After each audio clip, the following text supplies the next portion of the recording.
வணக்கங்க. இன்றைக்கி நம்ம தோட்டத்தை சுற்றி பார்க்கலாம். அப்புறம் கொஞ்சம் பூவும் இருக்குது. ஒரு அத்திப்பழம் ஒன்று இருக்குது, நல்லா பழுத்துருச்சு பாருங்கள். அறுவடை பண்ணிக்கலாம். இன்றைக்கி வெள்ளிக்கிழமை, பூக்கள் அறுவடை.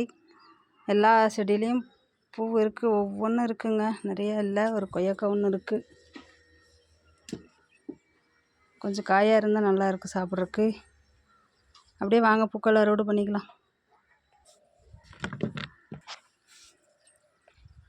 இதில் எல்லாத்துலேயும் ஒவ்வொன்றும் இருக்குங்க. எல்லாம் பறிச்சுட்டே காட்டுறேன்.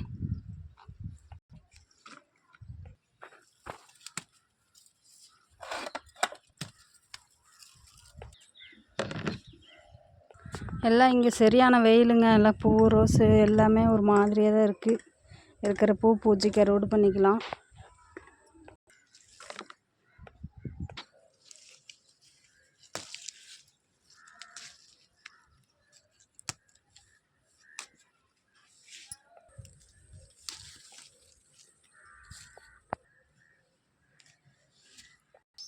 அவ்வளோதாங்க. பிடிச்சா சப்ஸ்கிரைப் பண்ணி சப்போர்ட் பண்ணுங்கள், லைக் பண்ணுங்கள். பாய்.